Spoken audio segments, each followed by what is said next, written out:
that would just burn his career down or whatever. And he loved it. He thought it was so funny. He's like, I can't do this. And I told him, I said, I know, we're doing those jokes for us and for you, because this, it's an arduous process sitting there. But like, if I have to do, like I had to do something recently for an athlete that was retiring.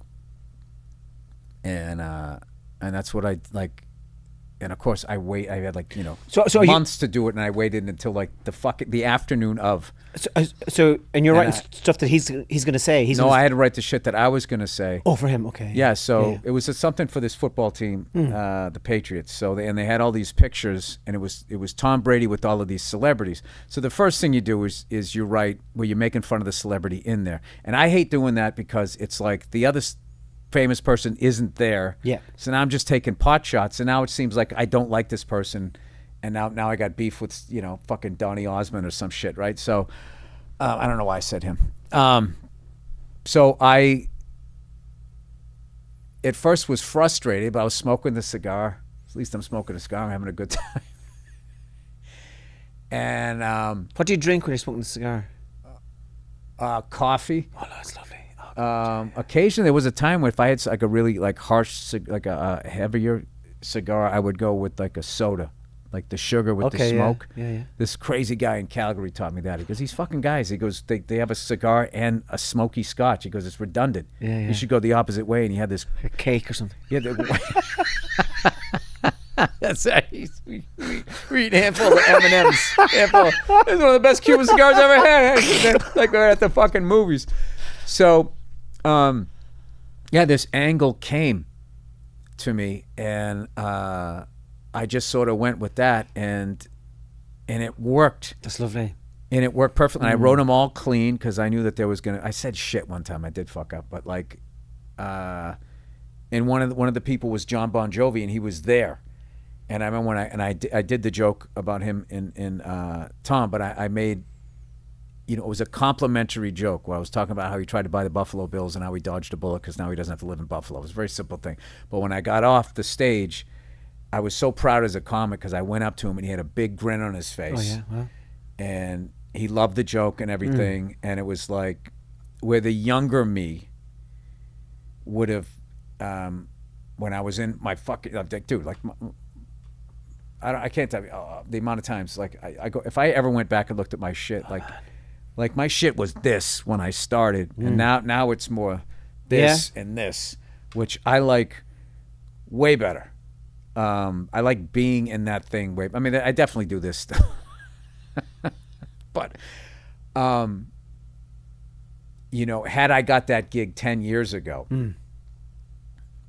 I would have made a younger comedian mistake of, going after these fucking people who aren't going to get a chance to get me back, which I learned that the hard way. One time I did a roast and I made, I was going on late. There was nothing left. So I was like, fuck. And I just, made this joke, which I didn't think was a big deal, but it was about a comic who not only was not on the dais, was not at the roast. And then he got really mad at me. And I was like, no, I was just joking, blah, blah, blah. And he was like, dude, I'm not fucking there. What the fuck are you saying that? And then I just had to be like, all right, you know what? You're right. I didn't think of that. I didn't think of that. Yeah. That isn't cool. And then I was like really embarrassed because, I didn't like this guy not liking me now. And then also I stand-up comedy is like the only thing I'm really good at. Sort of like to actually fuck up that bad and then also annoy. Well, no, you didn't annoy a peer. You didn't fuck up. You just told you just didn't like the consequences of telling a good joke in that particular place. That's not fucking up. That's just bad. Not bad. It's just consequential management. You just didn't like the consequences of it. But why do you do those things? Those roast things? Oh, I can't stand doing like well, they've gone like mainstream now, but what's funny is they've evolved into this thing that they're not roasts anymore. It's just sort of like it used to be. Like the fact that I know you and how long I've known you. If I did a roast, like no matter what I said, you would hear the love that I have for you. And the problem is that these roasts blew up, which is a good thing, but they became like these money-making things. So they just keep having them and having them and having them, and you go on there as a hired gun. Sure. And you're roasting somebody that you don't know. And then you're also sitting there, and there's an unbelievable amount of pressure on comedians when they're doing roasts. Okay, you're going first. You got to like take the beach, as they say. There's a pressure in that. And then there's, with each person that goes on and every joke that is told, and you have no idea what other people are going to say, you might have some, like you're losing jokes. And then there becomes like, oh my God, somebody said that. How the fuck do I top that? So then like the flame starts coming up. And by the time you get late into the roast, it's just mean for mean's sake. Yeah, so is it a good comic test or is it entirely unnecessary? No, I think it's great. Because tests are good. It's a great exercise as a comic to do it, like talking to comedians and, and I like seeing when they come down to the store and I'll see them like running their stuff for the roast and everything, and there's like a discipline to it and all of that. What I'm saying, what's missing for them, I guess not an old guy talking about today's kids with their music. What's missing in roast today, for me, is the fun. Sure. Dean Martin laughing. Yeah, the person getting roasted having a good time. As opposed to now, it's like, well, I think the comics are having a good time and they're all laughing, supporting each other. But it's like I don't know. It's definitely, it's like anything. Like music, there'll be a new style that everybody loves, and then it just gets done to death, and it needs to kind of come back. So I would say, I'm not saying roasts are bad. What I'm saying is like, it would be nice if it kind of came back a little to like, I actually have an ounce of respect for the person that I am roasting, and I think it's also it's a more fun place to write a joke. I feel it's more difficult to, I guess, kind of do both. But to say something really mean, but you see me laughing, and really like, you can see that we're gonna hang out afterward, and you'll be like, oh, you fucking asshole, that was great. And then also what's great is, what I do like about a roast is then you to get up there, because I feel like when I've done roasts like that, like when we roasted Patrice back in the day, we loved him. Yeah, of course. And then the fun thing was as you was saying all of this shit up to Patrice, you're almost like giddy going, oh my God, what is he going to say to me? Because he's got to beat that. Yeah. And of course he did. And then there was all of that, it was like an honor to be thought of enough back then that someone would make a joke about you, because it was a way of saying I care about you. Sure. Where somewhere along the line, and I'm not talking about I'm not even talking about this generation. Like I'm talking about literally like 20 years ago when I sat on the roast. I'm not gonna say for who, but it was this famous guy, and he wasn't well liked, and no celebrity showed up, so they just had a who's who of who isn't. Who wasn't? Who wasn't? Yeah, I remember I went to the bathroom. On that roast, and it was at the Friars, and this guy was in the urinal next to me talking to some other guy. He goes, Jesus Christ. He goes, how about this turnout? I goes, oh my God, have you seen that dais? And like, I was such an unknown. Like, I would be like, yes, and I am one of the fucking idiots on it. And I just remember like everyone went up there and just ripped on the guy for being an asshole. Yeah. And because that was his reputation, that's all you knew, but you didn't know him. Yeah. And then the best guy on the roast was someone that actually knew him, did a movie with him or something. And and that was the only time I saw him laugh. And then when he went up at the end of the roast, it was fucking brutal. He was standing up there going like, I mean, I don't even know who most of these people are, and I guess the things that they're saying are true, and it was just like, oh God. Wow. Dude, it was it was awful. Where'd you get your cigars from? Are they could you guys get Cuban cigars here? Yeah. Through a guy. Stupid. Yeah. It's stupid. Do you get like Nicaraguan or Dominican? Can I tell you something? The amount of guys that think they have Cuban cigars that don't, and I never have the heart to tell them. You know it when you light it. I always when I yeah, light yeah. a Cuban cigar and it's real, I always say this on the as I'm That's lighting. a big fucking cigar, Bill. As I know.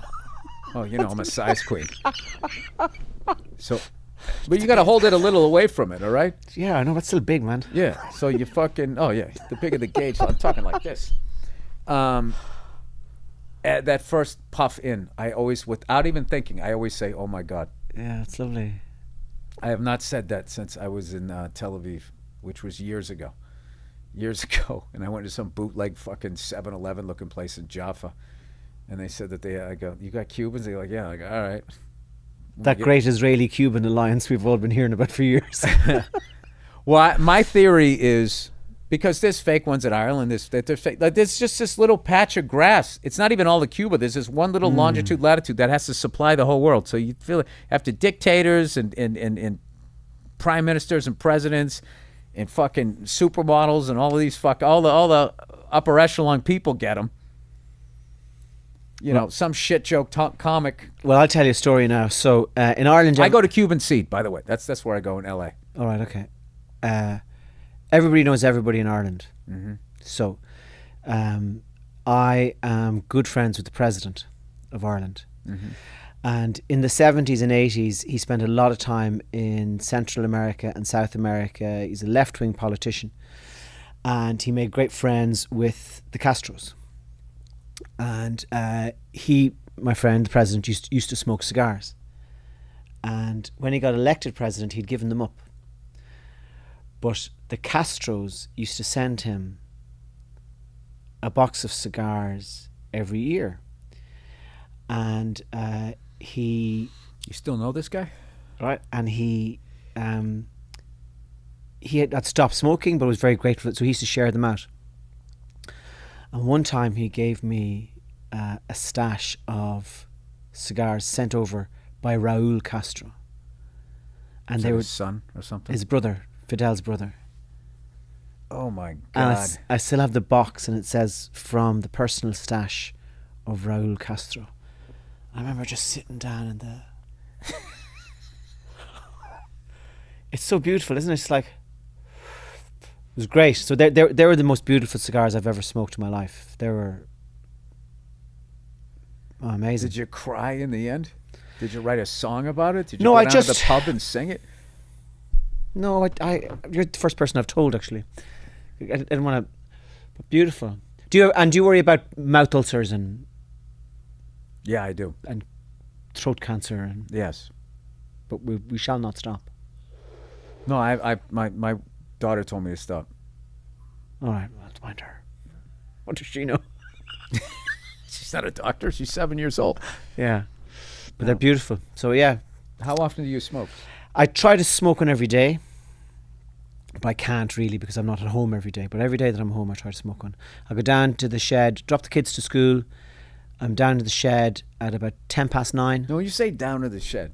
Just for my own... Yeah. How far away is this from your house? It's about 50 yards. It's the bottom of the garden. Oh. It's down. Bottom of the garden. What do you grow? What do I grow? There's just grass. Wildflowers. We let it grow naturally. So we don't cut the grass anymore. We just kind of let it go crazy. That's good for bees. So I go down 9:15. I have like a big thing of coffee, and I have a notebook and a cigar and the door open, even in the rain. It's totally fine. I just feel... This is fucking one of the most beautiful descriptions it's lovely, of isn't anything it? ever. So I'm a big fan. I do sometimes feel bad about the price I would of book them. a gig in Ireland just to do that with you. Oh man, that'd be great. Come down the shed with me. From Raúl's personal stash. I do feel a bit odd about the price of them.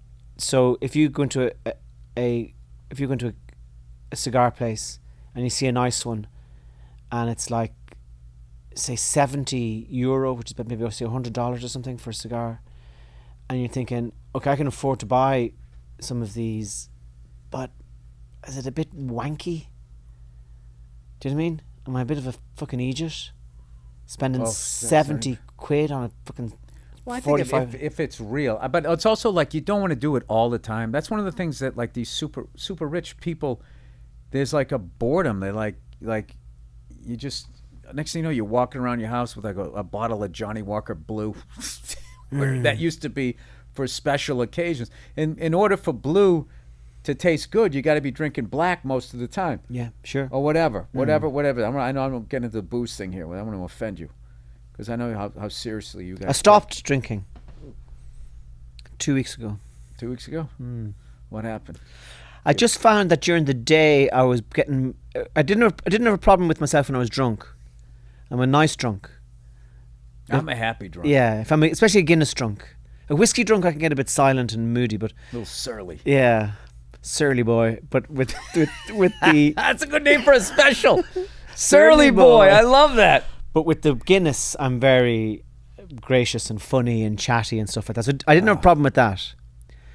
But I started to have a problem with the following day and the fucking anxiety and fear and paranoia. What did I do? What did I say? Right? Yeah. Because it's weird because you go to bed, but your body keeps walking around talking to people when you black out. I mean, that's fucking nuts. But even not to the point of blacking out, even just that your central nervous system is compromised because you're pouring whiskey on it. Like I used to drink every night. Every night you're pouring whiskey on yourself, and it's kind of... It feels lovely. The first few mouthfuls of whiskey are like, they're heavenly. But then the next day, you're kind of going, why am I worried? What's funny about us, the way we describe our vices, if we ever did like an AA meeting, I think half the class would start drinking. Like just the way you described, the first couple of, it's fucking lovely. And I was just like, I could almost taste it like, you paint a picture, Tom. But it is beautiful. Where can people see you? Because we're done. Okay, so I'm going to be on for like an hour, and I had no idea you smoked cigars. See, just when I thought there was everything I knew to love about you. And by the way, this guy is an unbelievable fucking comedian, and there's a reason why he travels to other countries. You definitely got to go see him. Where can they see you? So I'm going to be doing the US and Canada October, November. October, November. So go to tommytiernan.ie and all the dates are there. Well, how do you spell your last name for our listeners? Tiernan. Okay. Check that out. And I got to tell you, the cigars up in Canada are garbage. Oh, really? Oh, they're garbage. They're garbage. And they fucking sit there and act like they have Cuban cigars. They don't. First of all, they're so strict up there. They covered the band up. Although I was in Winnipeg and I went to a good cigar bar. They had a good cigar bar. I don't know if you go to Winnipeg. I'm not sure, but we should smoke a cigar sometime, Bill. That'd be great. We 100% should. That'd be great. With a big, what kind of coffee do you drink? You just drink drip straight ahead, or you? No, I make a kind of I do that thing where they you put the water here and the coffee here, and then you the Italian thing. Yeah, and you boil it up into the pot. Oh yeah, that little Italian thing. Somebody gave me one of those when I did a gig in Springfield, Massachusetts, and my wife now calls it Marco. So then she will make me some coffee, like if she sees I'm a little fucking on edge. Because coffee helps with that. She goes, you know what I'm going to do? She goes, I'm going to go talk to Marco. Well, I'm a ginger, so I have weird reactions to shit. The coffee kind of calms you down a little bit. I could fucking drink a pot of coffee and sleep 8 straight hours. Dream about daffodils in your garden. Pinch your nipple. Tommy Tiernan, everybody. One of my favorites. I'm so happy you're over here. Please go see him in October and November. He's going to be touring the U.S. and Canada, all of North America with your new hour. Does it got a name? The Surly Boy. It's called Tomedian. Tomedian. See what he did there? I love it. That's a good one. I see you combined words. You sewed it together like a Nazi doctor. Oh, really? That's all right, that's it. This has been the Thursday afternoon, just before Friday, Monday morning podcast. Thank you so much for listening, and go see Tommy in October and November here in North America.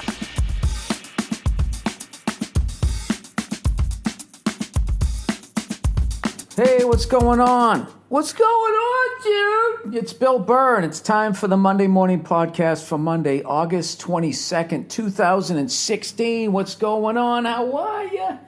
Nia, what's going on with the asses on these fucking divers? Huh? Me? What? You got it on fucking TV. I'm supposed to ignore that? There's no reason the suits have to be cut like that. So obviously, I mean, they want to show their asses. Huh? Maybe it creates less of a splash if the bottom of your bathing suit is up over your ass cheek? I have no idea. Is this synchronized diving? Did I ever tell you how much I don't like synchronized shit, Nia? Synchronized swimming is both unbelievably difficult and the stupidest fucking thing human beings engage in. Huh? When they come up out of the water and they do the dumb shit and they got this song playing. Mm-hmm. Is that athletic? Sure. I mean, yeah. I mean, then dancing is athletic, Right. which I would agree with. But it's not a sport. Dancing in the water. It's dancing in the water. You're in the water. The Olympic Committee has decided that it's a sport. Yeah, but they've also gotten rid of like baseball and shit. You know, they've taken actual sports and been like, yeah, no. But then all of a sudden you show up and you and your friend get in the water and you're like 5, 6, 7, 8, Charleston, woo boo boo boo boo boo, right? And all of a sudden that's a sport. Yeah. You can have your fucking headphones off for this whole thing. I'm not on the podcast. You're not on the podcast, so you're not participating. So all those other times when you wanted to participate, you want to talk Conor McGregor, Nate Diaz. Didn't see him. We both didn't see it. You know why? Because we try to be honest when it comes to downloading shit. We were here say night. The fucking fight first of all, it didn't come on till like 4 in the morning or something, Italy time, 3 in the morning. And I actually searched how to legally watch the UFC on the internet. And for the life of me, I couldn't find a place. God knows there was 58 websites telling me how to do it illegally. I couldn't do that, right?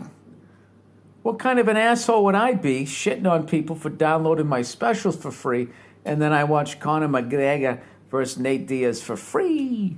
So I've taped the fight, but of course I went online and I had to find out who won. So congratulations to Conor McGregor and to Nate Diaz, because I heard it was one of the best UFC fights ever. 5 fucking rounds, and this is the conspiracy theorist in me. You knew that if it was going to the judges, Conor McGregor was going to win. Okay? And I'm not shitting on Conor. I'm not shitting on Nate. I'm just saying, at the end of the fucking day, all right, UFC is show business. All right? And there's no fucking way that after you made Back to the Future Part 1 and Back to the Future Part 2, and you see the ticket sales, you know everybody's going to pay a ticket to Back to the Future Part 3. However, nobody's going to fucking watch it if McFly wins the first fucking 2 times. Although he did. Hey, Nia, did Marty McFly win they all have happy endings, right? There's no Empire Strikes Back in the Back to the Future? Nia? Huh? What? Take off your headphones. If you're going to be in the room, I'm going to interact with you. Yes. What is it? Marty McFly wins all of the Back to the Futures, right? There's no Empire Strikes Back one where the hello McFly guy, the guy who knocks on his head. Comes back and... No, does he ever win one? No. To justify Part 3? I don't know. Was that the one that was the Western? Yeah. All I'm saying is, Nia, you knew, okay, if it went to the judges, they got to give it to Conor McGregor so they can justify fucking Part 3. Because if Nate wins the first 2, what the fuck? Then Conor fights him again and then goes 1 and 2. Uh-huh. Nate still wins 2 out of 3. Right? Sure, yeah. Exactly. Well, there you go. See, you agree with me every once in a while. Yeah. Oh, Jesus. What does that have to do with Back to the Future? As far as, like, if I was watching the fight and it went to the cards, it went to the judges, I'm sorry. Okay, and it was going to be a decision, you have to think that they're going to give it to Conor. So then it's 1-1, so then they can fucking make more money on Part 3, right? Oh. You know what I mean? Yeah, all right. I'm being a douche right now because I didn't see the fight. I'm not trying to take anything away from Conor McGregor. How great was that press conference, by the way? Did you watch it? No. I love the press conference. First of all, Nate Diaz, one of the great fucking people ever in a press conference. I love that dude does not suffer fools. If you don't fight for a fucking living and you ask a dumb question, he's not going to energy his way through it. He's just going to let the question fucking die. Like when they ask those dumb questions going like, we've been hearing things that Conor's going to be trying to keep it standing up. What do you think about that? Just pauses and goes, well, we'll see when the fight happens. And then that's it. I love that he does that to people. And I also hate the fact, I was talking to you about the other night, that people think Nate Diaz, there's like something wrong with him or that he's dumb or anything like that. Like that you could become a champion and be stupid. And people think it's all like fucking natural ability. You know what I'm going to do, Nia? I'm going to stop talking to you. Because I can clearly see you're looking at me. You just put your sunglasses on. It's the last day of our vacation. You want to go outside. All right. I'll see you later. He also got busted smoking weed through a vaporizer or some shit. That's so not a big deal. It isn't. After he just went through all that level of physical trauma. You know what I mean? Exactly. That's probably the best thing he could have done, right? It's a great source of pain relief. All right. Do you need any help with that, Nia? Opening the door there? Because if you're going to leave, I'd appreciate it if you do it now. Oh, Jesus. There you go. Yeah, you got to watch out for the curtain rod there. Remember when it hit you on the head and you balled your fist up at it in a threatening manner? Because I felt like somebody hit me with a club. That's how I felt the other night. Oh, You laughed at me. oh my God. The other night. Well, let's stay focused here. So, Jesus, Nia. All these people that think Nate Diaz is dumb, you think... I love You gonna talk about how I hit my head and you laughed at me? After I get done saying that Nate Diaz is not fucking dumb. I hate people keep saying that. The guy is fucking hilarious. He's one of the greatest fighters of all fucking time. You don't become a champion just... You know what it is, Nia? There's two types of smart, okay? You got like book smart, which is respected. And then you got other people that fucking tap into the matrix. And they can feel vibes, and they have instinct and all that. And those fucking nerds who write all the newspapers, who are the journalists, those unathletic cunts, they're the ones who sit there. They can't read anybody. They'll walk up to a fucking serial killer and have no idea. They're about ready to get the old fucking right there, Fred, and get thrown into a trunk, right? Here, Fred. Huh? I know, that killed me, that was that. Yeah. All my life, I've seen amazing champions get labeled as that by fucking nerds who would strike out playing fucking kickball because they don't understand. They don't understand. They just don't fucking get it. You know what I mean? I swear to God, this is why I respect all professional fighters. As I've said this before, you could literally tell a toddler what punch to throw at me. You could then tell me what punch the toddler was going to throw at me, and I still couldn't slip it. I don't get where you look. I don't know how the fuck you tell it's coming. The hand is quicker than the eye. My head is the size of a Macy's Day fucking float. I get hit every fucking time. Every fucking time. I remember growing up, like, they used to think Ricky Henderson was dumb because he had a couple of crazy fucking stories. He spoke about himself in the third person. Oh, by the way, he had more leadoff home runs than anybody in the history of baseball. More stolen bases than anybody in the history of the baseball. Sorry, had a couple of fucking drinks already today. The ability to lead off a first at a professional level, read the pitcher, figure out his quirks, his timing, whatever, and decide when he's going to the plate and when he isn't with a national audience, millions of people are watching during a fucking World Series. To think that somebody can do that and they just think like, oh, it's just instinct. He's just born that way. Like, it's the same way people look at fucking, I don't know, anything they don't understand. They just try to overly simplify it. I fucking loved the press conference that Nate Diaz had and that Conor McGregor had. Both of their styles. Conor McGregor obviously showing up late on purpose, trying to do some psych out thing, and then Nate's like, all right, you're going to show up late, I'm going to leave early. I already answered my questions. Go fuck yourselves. Then they start throwing bottles of water at each other. All that was doing was selling the last fucking 10 million pay-per-views that they needed. It was perfect. Both of them did a great fucking job. I'm actually going to watch it when I get back on... I fly back tomorrow. It's the end of the vacation. I can't wait to watch it. But this vacation has been so fucking amazing, but I'm ready to go back. I was ready to go back 2 days ago.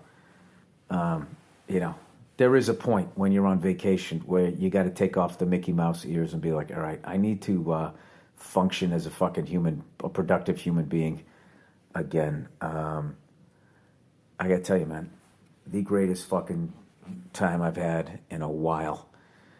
The Amalfi Coast, I'm telling you, it's touristy as shit. It's fucking, there's a lot of bad food for Italy here because it's so fucking touristy. But if you go on the internet, you talk to some people, you find the good places. But I have to tell you, as far as scenery goes, it's it doesn't even look real.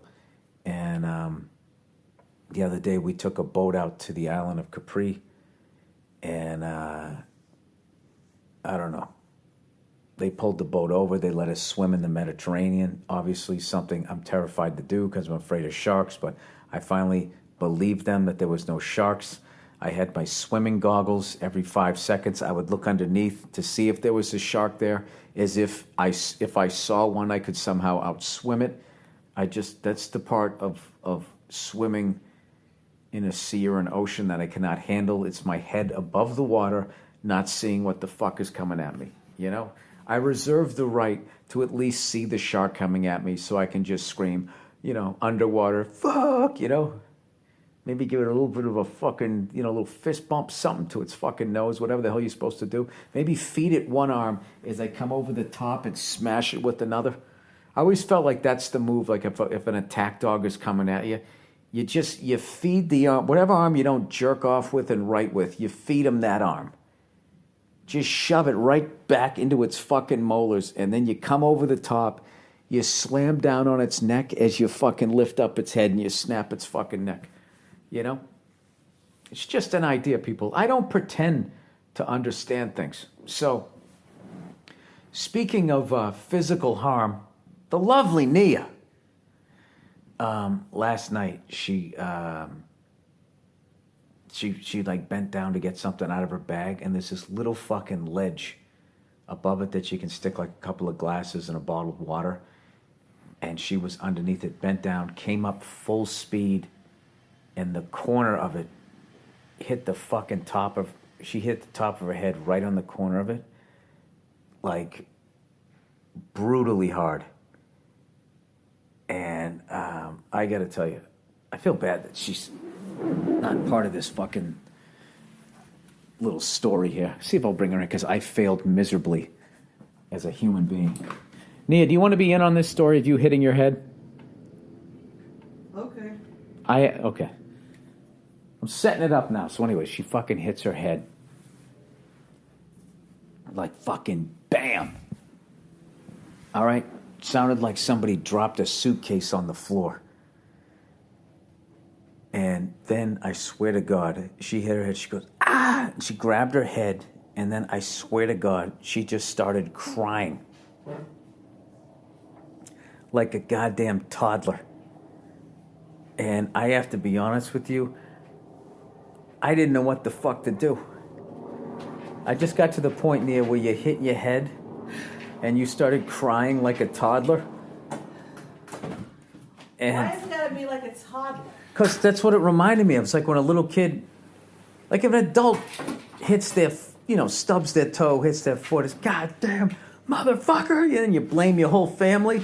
Get out of the living room. That's what you do. Mm-hmm. You started crying. I did.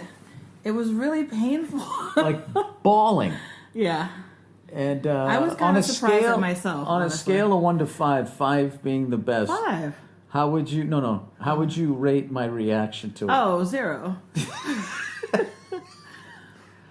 I went in and I got you some tissues. This is what Bill did. I didn't know what to do. It I freaked hit me my out. head. Boom. I was shocked at it first because it really did feel like someone had just come up and just walloped me on the noggin. So I was shocked. Then the pain started kicking in. And it was really, it was like that little, it was that corner of that ledge. Yeah. And it went right into my scalp. And I didn't know if I was bleeding or what. And I think, normally I'd be like most people. But It just, I don't know what happened. Just the floodgates opened and it felt better to cry than to pretend like it was just like a nuisance. Like it really, really hurt. So Bill's like, oh no. Are you okay?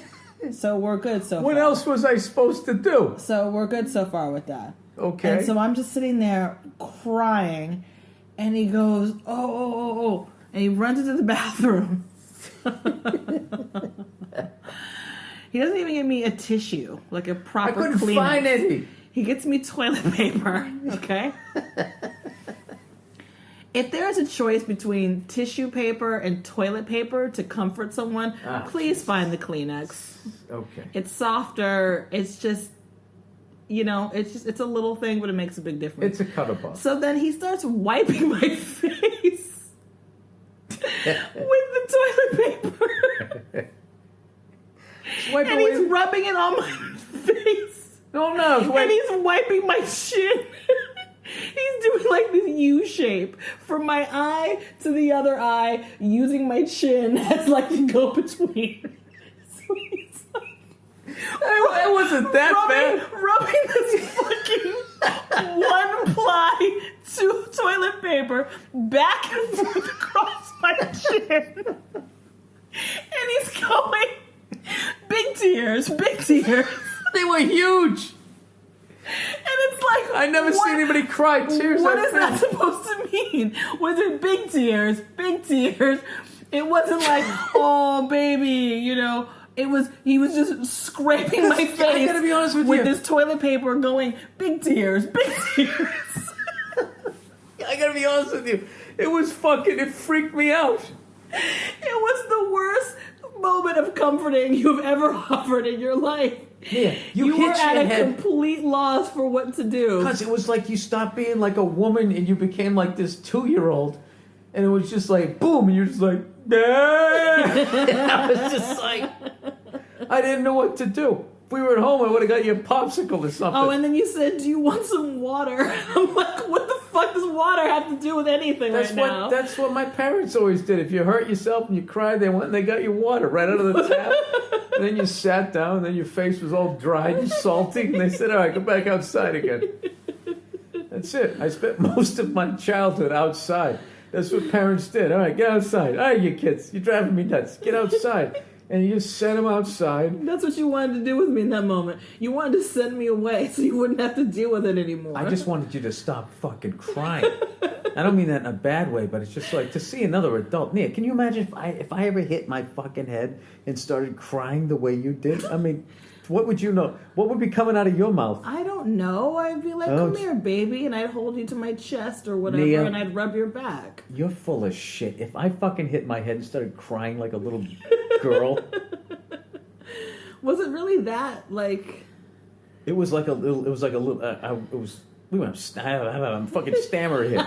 You stammering jackass. Yeah, I've known you for 12 years. I've seen you like... You see me cry before. A couple times in the kitchen, you fucking, you cut yourself with the knife, and even then you didn't cry as much. That was like, you had a balloon and the thing went off your wrist and floated up in the air. There was just no comforting you.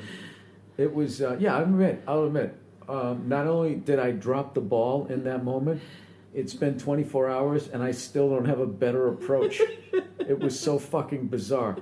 Don't ever do that again, Nia, all right? What are you talking... The thing is, the really sort of horrible thing about it, the biggest injustice of it all, the fact that you weren't able to comfort me, is that I was trying to plug in your fucking computer. Isn't that amazing? Isn't it amazing? I knew somehow it would come back to me and it'd be my fault that your dumbass ducked underneath a ledge and then lifted your head up. Ric Flair wouldn't have done it that hard to sell a fucking move. I didn't realize it was there. I was plugging in your computer and you had the audacity to be the worst comforting person in that moment ever. Scratching my face with that one-ply toilet paper while saying, big tears, which is like, what does that even mean? It's like I was out in the outfield in Little League again. No batter. Big tears. He just kept saying, swing batter. He just kept saying big tears over and over again. What did that mean? You were just commenting on it. I didn't know what to do. I mean, you were crying at a fucking level like... I mean, I've been at funerals and seen people cry less than what the fuck you were doing. I didn't know what to do, okay? I'm sorry. You caught me off guard. Well, tell me, what am I supposed to say? Just give me a fucking You're blueprint. just supposed to, like, you know, take me into your arms and, like, hold me and, like, you know, rub my back or something. That sounds like a commercial for one of those love songs like Time Life presents. Mm-hmm. It doesn't seem like a real thing that people do to each Well, other. I'm telling you that's what I would like. You asked me, so I'm telling you what I would like. I'd like your sunglasses to not be so big. How about that? I'm channeling Jackie O on this trip. Jackie, oh Jesus. Okay. Is my part of the podcast done? I'm going back outside. Oh, can we talk about the lady at the airport? What lady? The fucking lady at the union meeting for the lady pilots. The New York Times Article.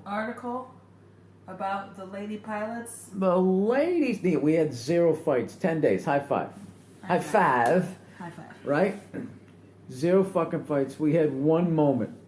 Yeah. We're down at the fucking pool. Okay? Obviously, one of us wants to be there. One of us doesn't. Take a guess who doesn't want to be in the blazing fucking sun? Me.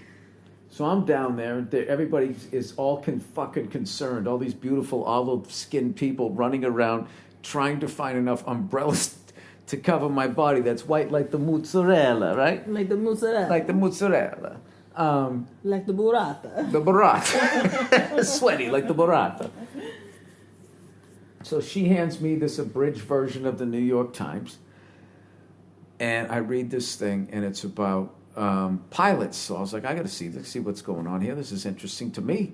And it was about how there's very few female pilots, and not only there are very few of them, when they get pregnant, there is just this completely archaic system involved to try and help them, you know, during that time when they're having a kid. And part of it had to do with, you know, using that breast pump. So that, you know, if they want to breastfeed their kid naturally, which is totally the way to go, I would think, you know, the way God made you. I don't know if they didn't have the time or whatever. So I'm reading this fucking article. So in protest... Wait a second. So this really quickly. So the thing is, yeah, you breastfeed a kid. Some people breastfeed for, you know, ridiculous amounts of time. But as far as how old the kid gets. Yeah, because at some people do it up to like 4 and all this other kind of crazy stuff. That's all like, people debate about. But the typical thing from what I understand is that you breastfeed them on the breast till about 6 months. And then 6 months you wean them off the breast and you give them the bottle. But you still want to give them breast milk, right? So you got to use that breast pump, the apparatus, to get the milk out, because if you don't, your breasts become engorged, it's really painful, you're leaking all over the place, etc. So the idea is that, you know, these female pilots have had children, they're going back to work, but they still want to give their kids breast milk, but they need time, approximately 20 minutes, to pump, right? And so what they're fighting for is the time and the resources and... the time off and all of that stuff. Or is it time off or just a way so that they can... I'm not exactly sure. Right, whatever. We were both in the sun. We're reading this article. But so yeah, so that's the whole point. Of course, the upper management is not listening, because they're also, in the meantime, from what I've read on websites, are beginning to cut corners in airline safety and having these weird fucking flight plans to try to get the planes there quicker, to maybe have a few more flights or whatever, save a little bit of fuel. And the pilots are starting to be like, you know, one guy in particular, and you know you're fucking with your career, wrote a letter saying that they were doing that, and of course the corporation gave their basic fucking response. So anyways, not only are they not listening to the ladies, they're not even listening to, according to some pilots, you know, the basic safety rules of the FAA, right? So, anyway, so this woman has a problem, and she wants to protest, you know, their treatment of female pilots, particularly pregnant female pilots. Nursing. So, they're at a fucking meeting in some conference room, and the woman takes her breast out and hooks up the pump to it and starts pumping breast milk out of her fucking breast in front of everybody there. And they say that the guys shifted uncomfortably and stared at the floor. And the way they presented it was like there was something wrong with that behavior by the guys. Mm-hmm. I mean, that's fucking insane. She just took a body part out. You're not supposed. It wasn't her elbow. It was her breast, and she starts pumping milk out of it. She really did. I can't remember that part. Like I thought she just took it out and was like, "This is what a breast pump looks like, fellas," and like that sort of thing. But she actually Is that what happened? Hooked it up. I don't remember. That's the thing I don't remember. I thought she just took it out and was just like, "This is what you do when you pump breast milk, people." I didn't think that she actually... Oh, I thought she took it out. I didn't think... I didn't think that she actually took it out and did the physical pumping. All right, well, if she didn't take it out, then I don't have a problem. I think she was just demonstrating, but it still made people uncomfortable because they were like, "What are you doing right now?" And her whole thing was like, "Yeah, this is what I gotta do to feed my kid. Why don't you allow me the time and the resources to do it?" No, but that's why, I gotta be honest with you, aside from being sexist, that's why corporate doesn't want to hire women. Is because that they don't want to deal with this. Yeah, no, they definitely don't want to deal with that. Yeah, they underpay the men. Forget about, they don't want to fucking pay women, and they certainly don't have to pay for time off, and also a lot time. They're trying to get the guys to fly faster, taking unsafe fucking routes and whatnot, and like, oh, okay. I thought she took a titty out. Okay, if she didn't take a titty out. I don't think she took her titty out at the meeting. I was sitting there going like... I think she just took the breast pump out and was like, because I was sitting there going like... I don't think she did that, it's like, though. I know that we're cavemen. And I'm like, how the fuck? It's like... I really don't think if she a guy did took it anything out. like that, that would be considered, what would they call, a lewd and a something act. And like if you took your balls out through your zipper, or you shook your dick at somebody, or you even mooned somebody. I mean, unless you're in sales, with HR. Unless you're in sales and you're bringing in such a ridiculous amount of money, like you're not only you done, you're blackballed in that industry. Well, that was what the fight was about, because I was looking over at you, and I was gonna be like, she took a fucking, and you immediately rolled your eyes. Like, oh God, here he goes again. He's going to go off on some fucking rant trashing women. And you rolled your eyes. And in that moment, I was just like, I'm sorry. Are we on the fucking Amalfi Coast and you're rolling your eyes at me? And I, granted, I even had a couple of fucking Johnny Walkers at me. And I got up. And I fucking stormed off. And what did I do? Where did I go, Nia? To the gym? That's right. Where have I gone every fucking day? To the gym. I go to the gym every day, unless you're giving me shit about it. What do you mean, giving you shit about They it? keep going, take a day off. Because, Bill, you have a tendency to overdo things, and then you're like, hey, my hamstrings. So it's like, you just want to go, and I'm just like, you're allowed to have a day off from working out. You just watch, I got a special coming up, and you can't be a fat fuck. Despite, Nia, what all these fucking actresses say out there, that's only a female thing. They act like guys can just show up as a bloated, booze-headed fuck. You can't... Oh, you can do it. But you're gonna hear about it certainly does not help your fucking career. And I hate how actresses try to act like the fucking heartthrobs aren't these chiseled guys with square jaws, full heads of hair, and fucking abs. They all are. People magazines, 50 beautiful fucking people every goddamn year. It's never... They always throw in a couple of fatties to act like they're actually down to earth. But at the end of the fucking, even then they make them wear like a Santa Claus suit, right?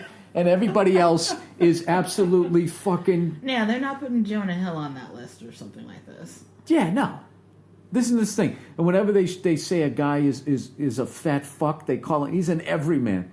He's an everyman. He's relatable. That's what they're saying. You're a dumb fat fuck who married above. He plays the dad normally, the everyman. The chubby everyman plays like the dad on a sitcom. Yep, dumb. And his friend, and his chubby friend. Yep, dumb as fucking hell. So they have that fucking guy. So I don't know what. So you guys can sit there and be like, oh, there's an easy guy to manipulate, right? And then they have the woman. They give the guy something to fucking jerk off to. Do you think I jerk off to sitcoms? I'm just saying. They give him a fucking hottie. From day one, that's what they did. This is what it is. I really think... You know who I always thought was adorable, though? Even though he's a little chubby. Tom Bosley. Who's that? He played... from Happy Days. Yeah. No. Marion. I always thought Kevin James was kind of adorable. on King of Queens. Especially that episode where Carrie, his wife, is trying to learn how to pole Oh, and he's dance. on the stripper pole? Yeah, well, she's trying to learn how to pole hilarious. dance, because she, wants to be sexy and do something cool. And he ends up teaching her how to pole dance, and he's great at it. Yeah. No, that guy he is... won my heart with that episode. That's what he had to do. Yeah. Basically give an Olympic-level performance. No, the fact that he was just agile. It's got that Jack Black thing where they're like a heavy guy, but they fucking can outrun anybody. And they can do like handstands and shit. Yeah, they just like a sandwich. I like that. Yeah, I think that's cool because it's like you don't have to look like Zac Efron to be like a physical person. I know, but at the end of the fucking day, like there's a pressure on everybody in Hollywood to be in shape. And Yes, I remember that when I watched one of those Meet the Parents, and there's that swimming pool scene. And remember when Ben Stiller goes up to spike the ball and he hits De Niro's daughter? I remember looking at that go, like Ben Stiller had abs. He did? Yeah, comedians never had abs. Yeah, he got more in shape the more movies he did. The more movies, that's... Yeah, you gotta. Because what happens is they pick away at you, they trash how you fucking look. I told you that. How critics work is you could have the most perfect show ever, and then they just pick at how you look. Would you ever do a shirtless scene in a movie? Yeah. You would? Yeah. What if it was like tomorrow? Would you like panic or would you just go with it? No, I do it. Yeah. I do it, but what you got to do is steer into it. Like Will Ferrell. Yeah, you can't go into there. If you had a belly, you can't stand there sucking it in. I would actually push it out, and then it's everything in life is if you try. Anytime you start covering up, people just sense it. It's like being a comic on stage. The second you go on your heels, the crowd, without even talking to one another, senses that they're in control, and then the heckles come. Well, so you're working out like crazy because you're trying to prepare for your special, but like what are your goals? Like what do you mean, what are my goals? Like, are you trying to... No, 172 is the weight I have to be with fucking HD TV and that's how you feel comfortable and on camera. That's your on camera weight. Yeah, it's 170, 172. That's basically it is, and everybody in Hollywood knows what fucking weight they're supposed to.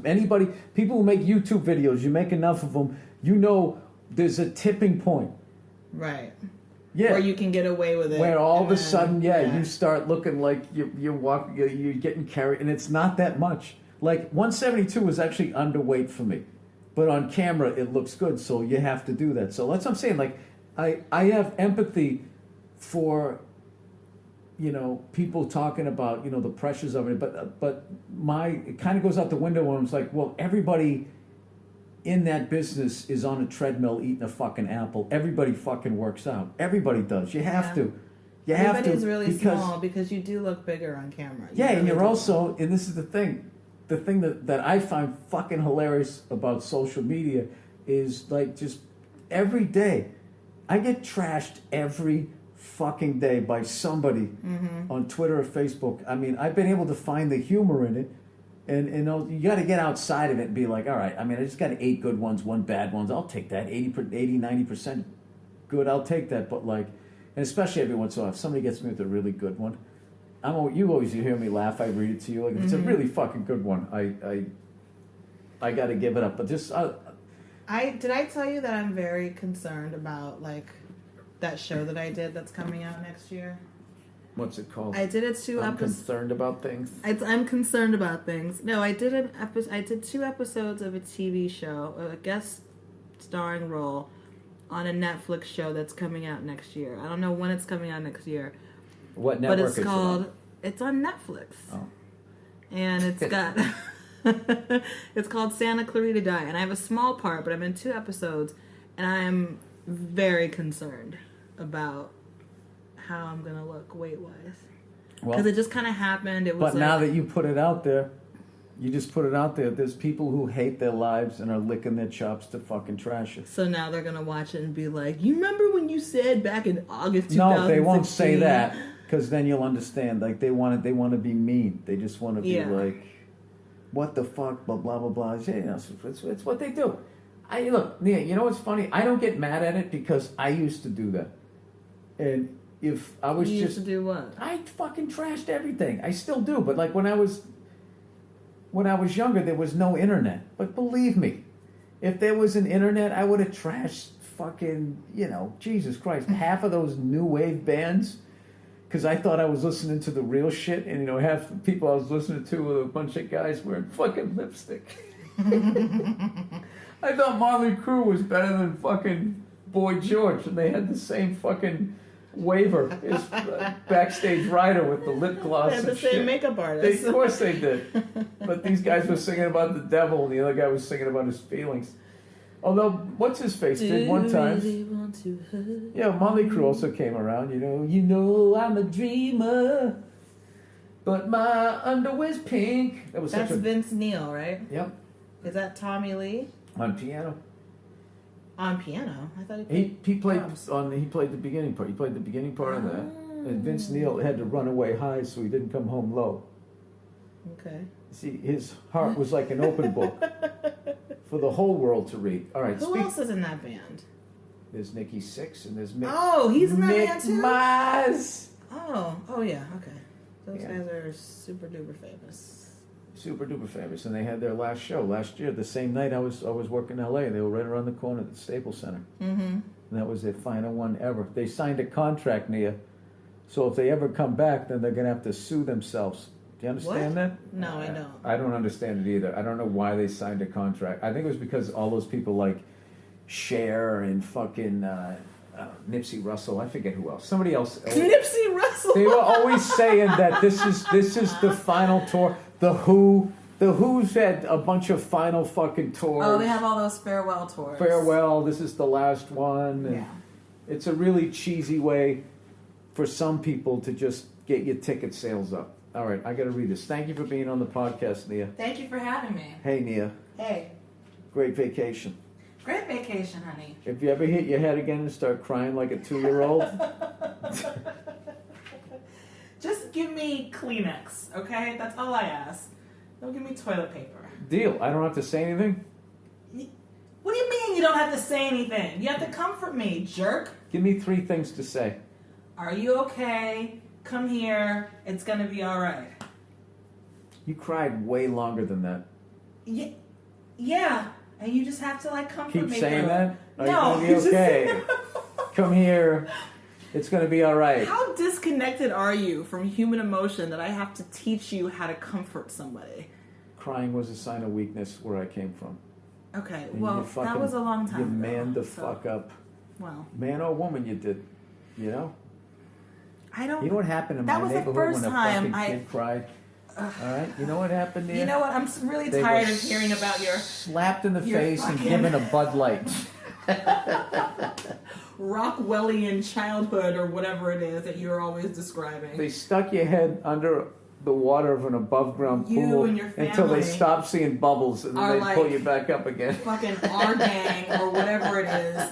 You really paint a picture like you grew up in this hard Scrabble kind of fucking environment, and you didn't. You don't think so? You fell out of a tree and your parents are like, shake it off. Okay. That is what happened though, right? What? Didn't you? Was it you that fell out of a tree?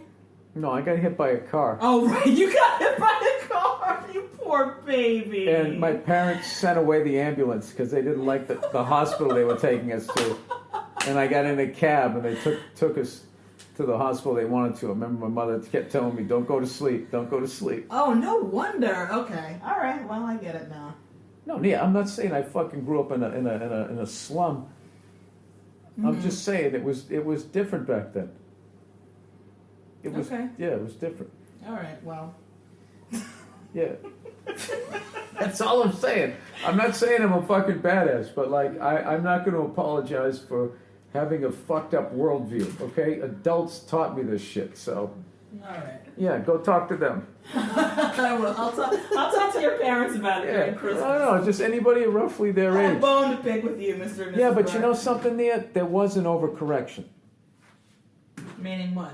That there's a reason why It went from fucking walled-off douches like me who only know how to go, oh, big tears, as I grab toilet paper and make a U-shaped fucking sign around your face, that we went from that to those fucking hipster hoodie-wearing bearded fucking pussies who act like they're 14 years old and awkward on their first fucking date. Does every generation think that they're tougher than the next generation? Is that just what happens?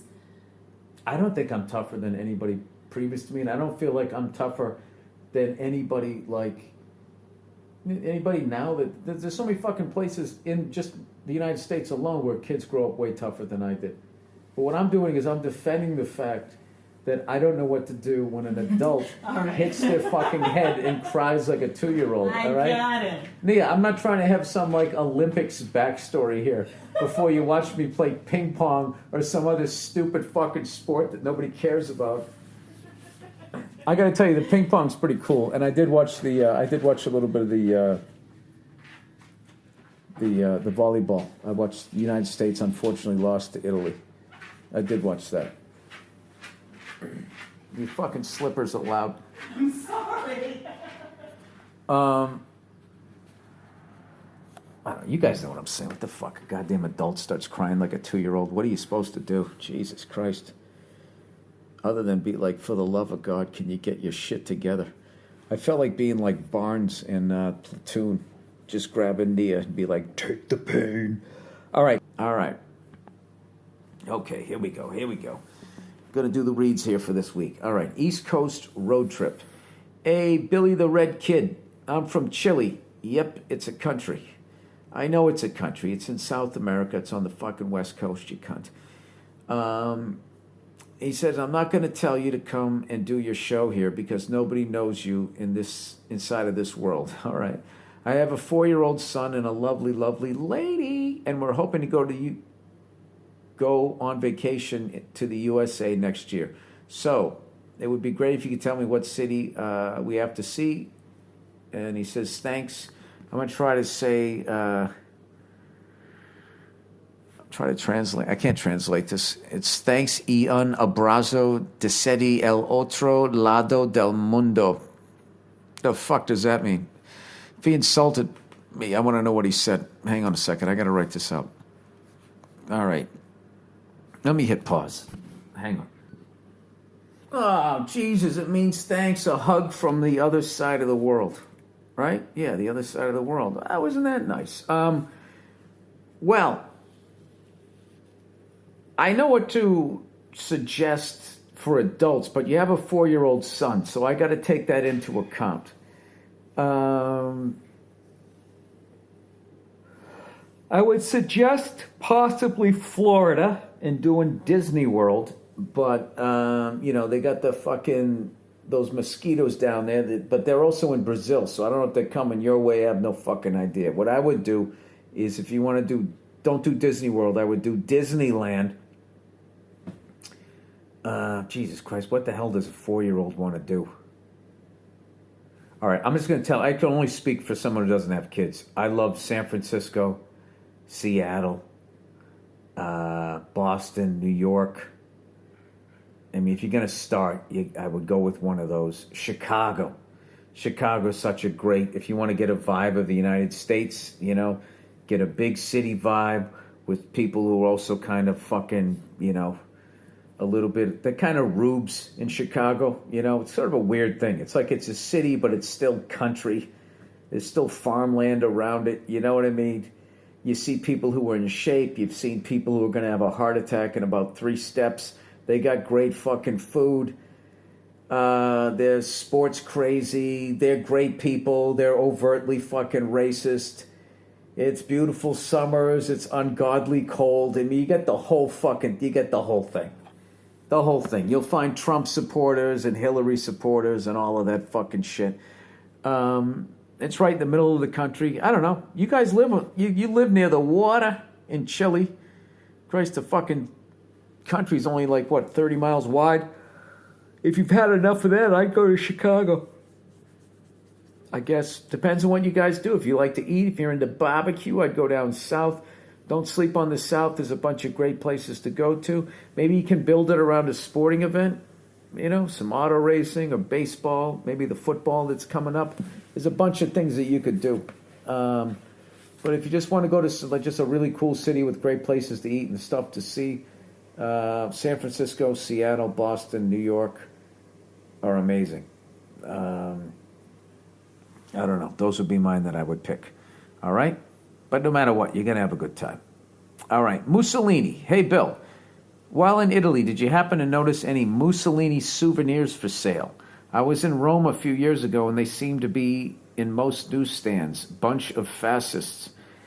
Sorry. No, actually, I didn't. But, I don't know. I think it's funny that, like, Americans like to do that fascist shit. I like to, say that shit too, but who's kidding who? We don't exactly have the greatest track record with our foreign policy, certainly over the last 16 fucking years, wouldn't you say?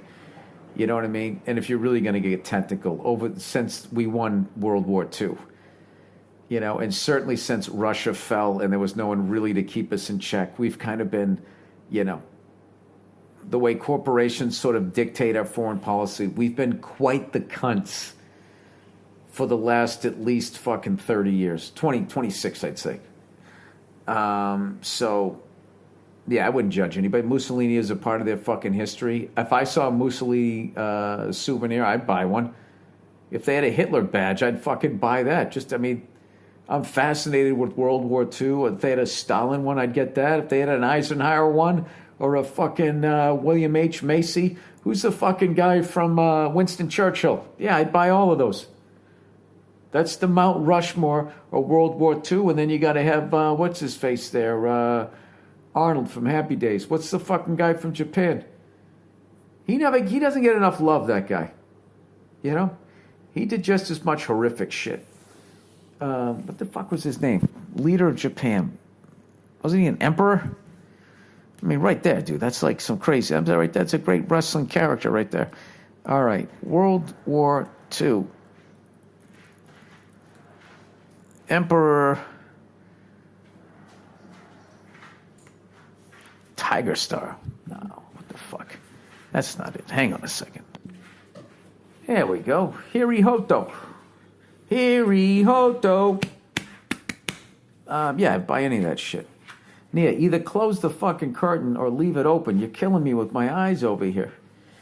All right, bogus chocolate. What do you think about this, Nia? Hey there, Billy Sweetnuts. Did you hear about this brother in New York who started a chocolate company selling chocolate bars for $10 under the false pretenses that it was premium chocolate? It turns out it was shitty chocolate, and they were using the cheapest of ingredients while simultaneously trashing all other chocolate companies. Here's a link to the article. What's your policy on buying niche products that are full of hype? I actually did hear about that, and I think it's fucking hilarious. Mm-hmm.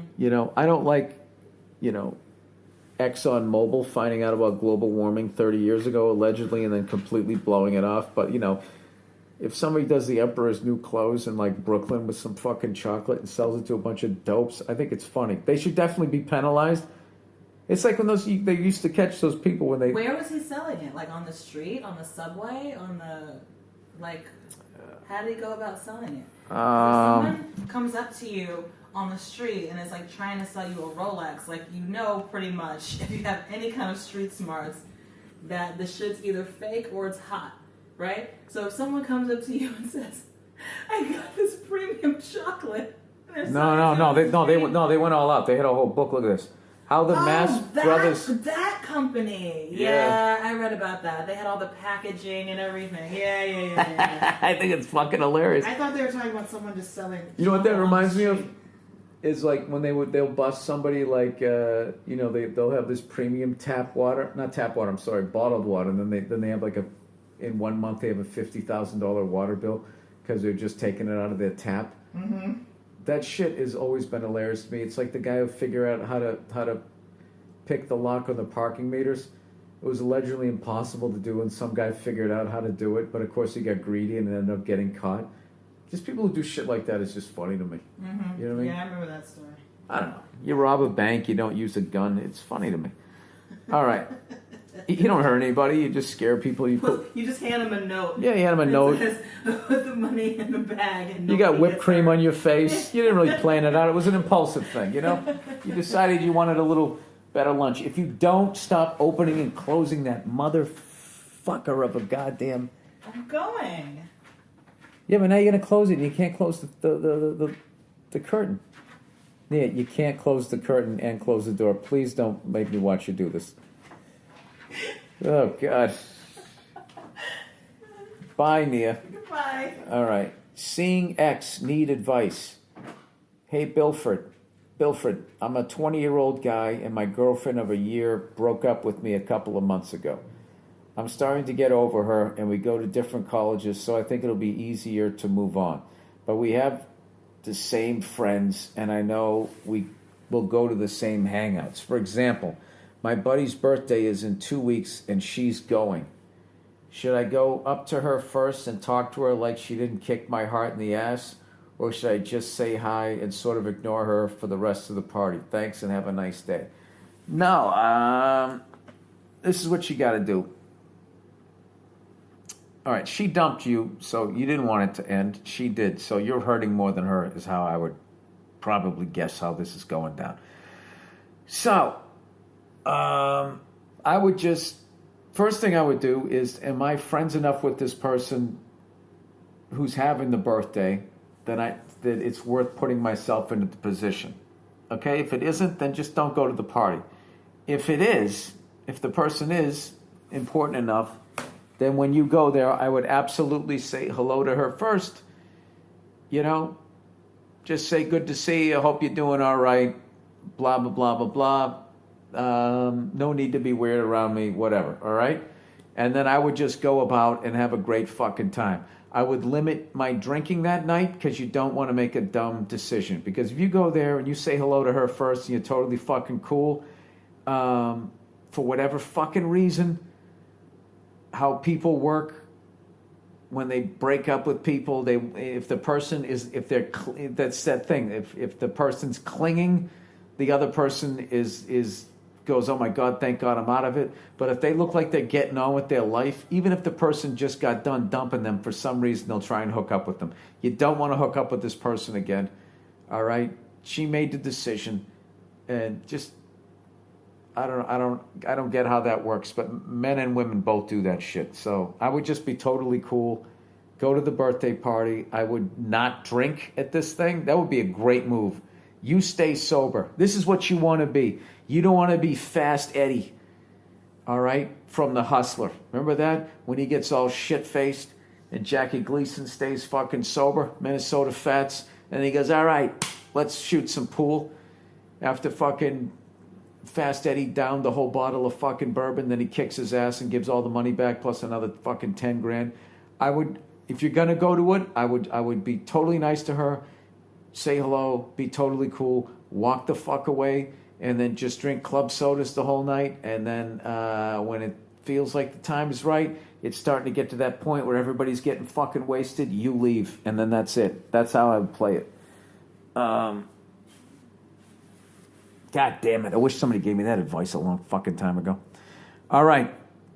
Look at me pat myself on my back for my own fucking advice. It sounded good to me. Anyways, here we go. All right, Bill, my girlfriend is addicted to sex. All right, collectively, every guy listening to this. Aww. Hey, Bill, just wanted to let you know if you had any advice related to my relationship with my girlfriend. As you probably read in the subject of this message, there doesn't seem to be a downside to the situation, but there is since she can't control herself. Recently, my girlfriend visited me from California for a month. And every day we banged on the kitchen floor, shower, bedroom, backyard, etc. Up until the last day, it was great until we got into an argument. She kept trying to walk away and break up with me without a real reason until she told me why. Apparently my girlfriend can't wait more than 8 months without sex. And after 8 months, she doesn't care who she gets it from. This worried me and pissed me off at the same time. We ended up staying together, but I won't see her for a good while. No idea when. Now my worry is that she will cheat on me with other people during the time we are apart. Oh, and by the way, I live in Texas. I would love some advice from my favorite comedian. I would trust your instincts here. Yeah, listen, you can't get mad at her for the fact she told you what her deal is, okay? She needs it. She needs it all the fucking time. She lives in California. You live in Texas. She actually was doing you a fucking favor by trying to break up with you because she doesn't want to cheat on you. And I don't know if this is just naturally how she's wired. I don't know if it's an issue. I don't know what the fucking deal is. But all I know is the way she is, and she lives in California and you live in Texas and you don't know when you're going to see her again. Yeah, you got to let this one go. All right? You don't need that. Anytime, you're with somebody, you're trying to have a serious fucking relationship and, you can't be away from them for a certain amount of time or they're going to fuck somebody else. I mean, I don't think man or woman fantasizes as that for any sort of significant, serious, or lifetime partner. So I would, hey, you know what? You had a good time with her, and I'd let her go. She's out in California. Let her go do whatever the fuck she's gonna do, and I would try to find someone that's a little more wired like yourself, and see if that works. All right, okay, that's the podcast. I'm gonna enjoy my last day here. Hey, thank you to the beautiful country of Italy and everybody from here that treated me and my wife so wonderfully. We're definitely gonna come back. Once again, thank you to everybody who came out to my tour through Ireland, England, Scotland, Amsterdam, Belgium, and Germany. Could not have had more fun on this trip. I'm definitely ready to get home. I have not seen my fucking dog, Cleodio, since July 29th. Yeah, I have not been in the United States since July, so I got to get back before they fucking just cancel my goddamn visa or whatever the fuck it is. All right, that's it. If you guys enjoyed the podcast, if you'd like to donate, this is an easy way to do it. Next time you're going to buy something on Amazon, just go to BillBurr.com first, click on the podcast page, and you just hit the Amazon link. All right, it'll take you right to Amazon.